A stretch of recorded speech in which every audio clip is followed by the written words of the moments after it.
Bonjour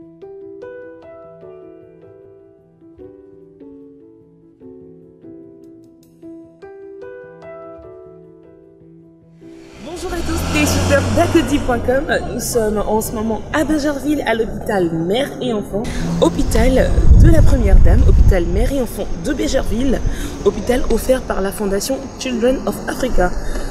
L'intérieur de cet hôpital, comment ça fonctionne, eh ben, vous avez toutes les informations maintenant en nous suivant.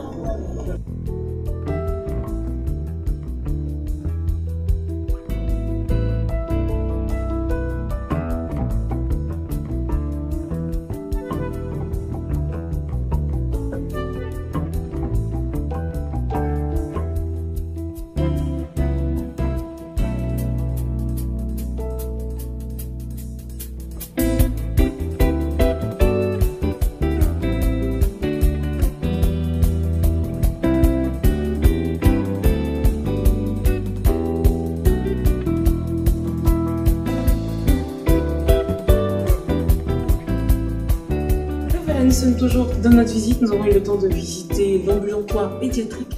Nous venons de visiter une chambre, nous avons eu l'occasion de visiter le bloc opératoire et notre visite se poursuit. Vous avez eu l'occasion de remarquer que sur chaque mur, il y a un symbole. On a des animaux, on a un chameau, on a des éléphants, on a un papillon, tout simplement pour permettre aux enfants d'identifier les zones dans lesquelles ils vont se retrouver pour éviter qu'ils se perdent de chambre.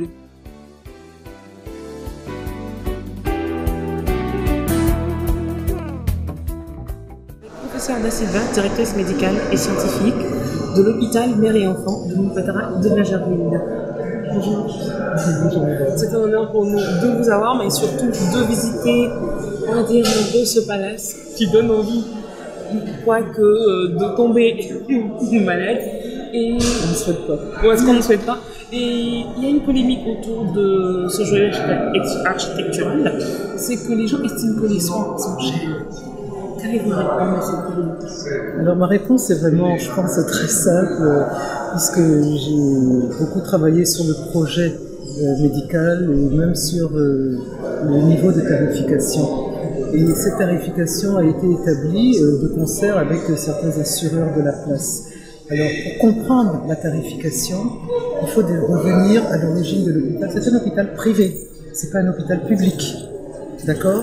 Donc si vous devez comparer la tarification, vous devez faire cette comparaison avec la tarification qui est faite dans les établissements, les polycliniques privés.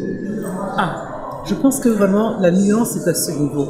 C'est un hôpital privé, je le répète encore, j'insiste parce que c'est très important, qui est à mission de service public et à but non lucratif. Et grâce au business plan qui a étudié tous les intrants de la stratégie qui devait être mise en place, on a pu déterminer le taux d'indigents, qui est une des motivations d'ailleurs de la réalisation de ce projet, qui est de 25%.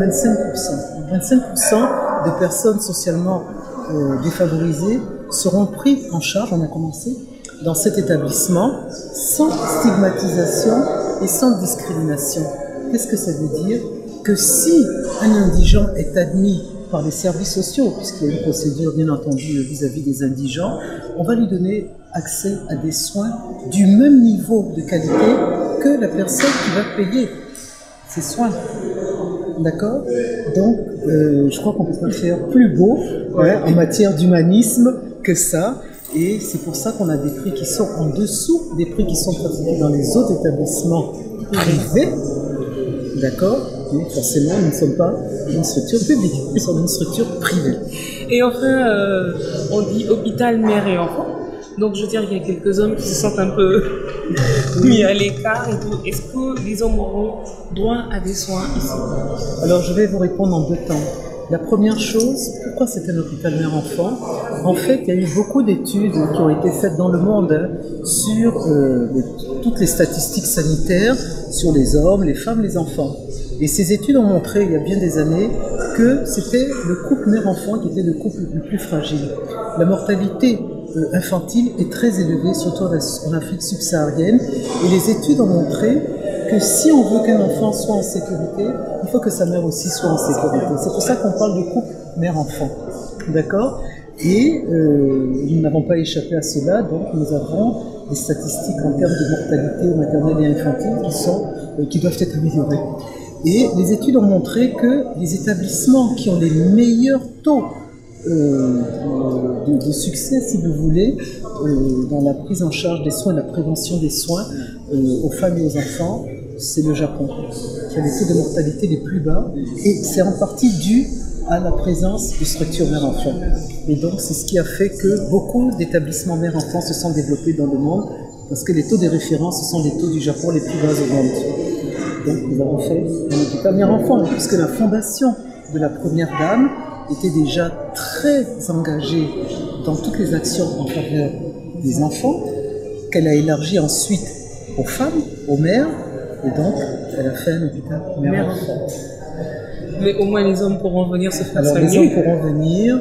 Ce qui concerne les actes ambulatoires, c'est-à-dire tout ce qui est laboratoire, tout ce qui est imagerie médicale, et puis bien entendu la prise en charge de l'infertilité avec l'assistance médicale à la procréation. Les hommes sont les bienvenus. Et voilà, vous avez eu l'occasion de le constater, chers téléspectateurs, que cet hôpital est ouvert à tout le monde. Il faut préciser que c'est un établissement privé, mais qui a un caractère social, qui a un caractère humanitaire, qui aide toutes ces personnes-là qui viendront ici, tous ces indigents qui viendront ici, à avoir des soins de meilleure qualité. Quant à moi, je vous demande de rester toujours connectés et on se dit sur les www.acoti.com. Bye bye!